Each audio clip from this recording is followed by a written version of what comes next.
Workers go out to work and they come home to live. You have a public world space and a private world space. You have a male space and a female space. The men go off to work. Why can't women vote? They don't need to vote. The men will vote. This is literally what Fred Douglass says to women at some point.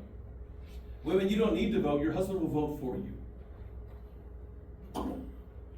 What he's saying is that the men are out there in the world talking politics, making money, dealing with the issues to protect the family from all that stuff.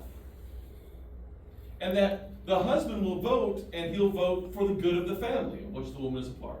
Now you can hear right there the problem. That the man is just assuming he knows what is best for everybody.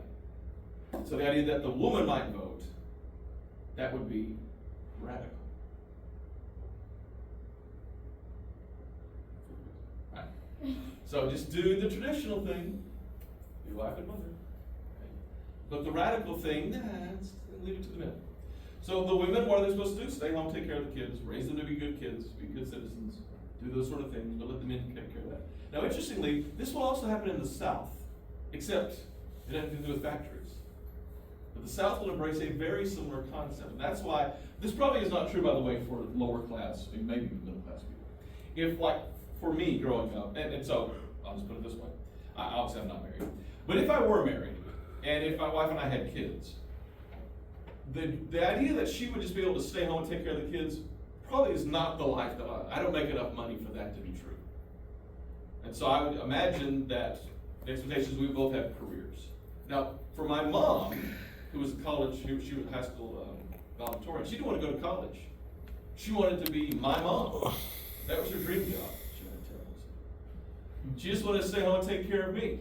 And she did until there was a recession around 1990. And she and all of our moms, all of my friends' moms were stay-at-home moms until 1990, 1991, something like that. And they all went and got jobs. Why? Because my friends were the baby of their families, and I'm an only child. And so we had reached the age, for the 6th grade, where we could stay at home and came from school. We lived out in the country, we were working to get in trouble. So we could be responsible enough to be on our own, and our families now needed the money. Now, all those moms, how many of them stopped working whenever things got better and just came home and started being a mom again? None of them. They all continued to work until they retired. And the moms that didn't go to work when I was in school were because the family made enough money the mom didn't have to work. And so never worked. And that was it. That's how you explain what was going on there. So my mom never wanted to work, but had to. That's probably the reality here already. That people need to make money. Maybe not true here. We'll talk about what it's like for the South, and again, the work is about farming, so it'll be a little bit different. Women are still having a lot of kids. The number's getting smaller, we talked about this before, but still a lot of kids. The first college for women opens up in 1837, Mount Holyoke in Massachusetts. The first college for men opened up in Massachusetts, Harvard, in 1636. It took 201 years before somebody thought that a woman should go to college in America.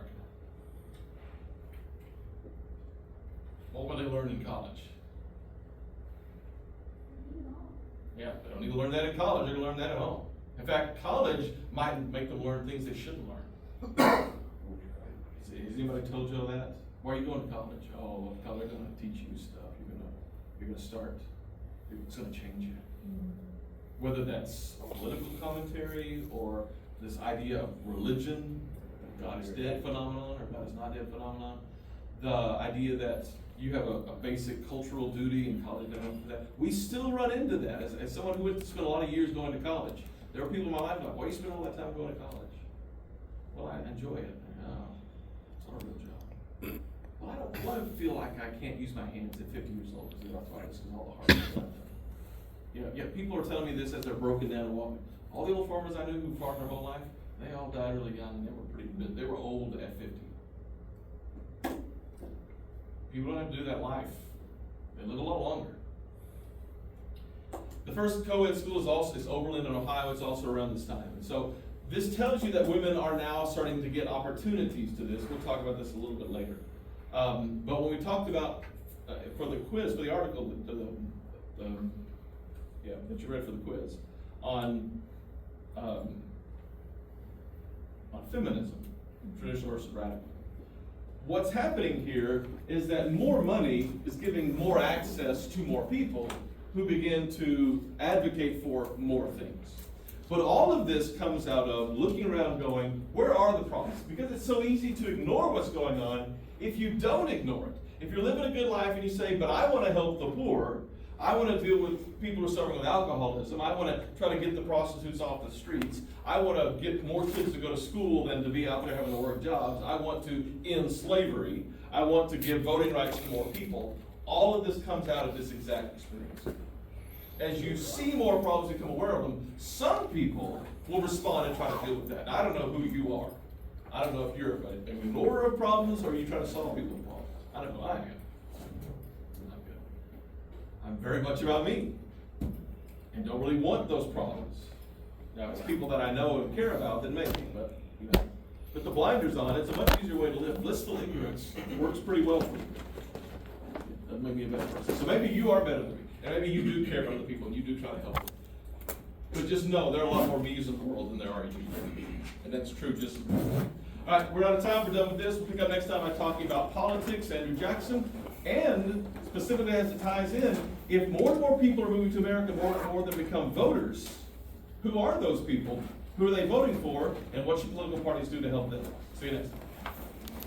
Oh, wait a minute, one more thing. Sorry. Remember to do the evaluation? I'm supposed to do the day after you get but on Monday, there's going to be an assignment that's going to go live. Okay, I will explain it to you on Monday. It's going to be a thing that you're going to do online during the week at any point. But just be aware that it is going to post on Monday. And so you can wait for me to talk about the class, and I'm going to give you the full week to do it. It's a very easy thing to do, but it is coming. That's going to happen next week. See you.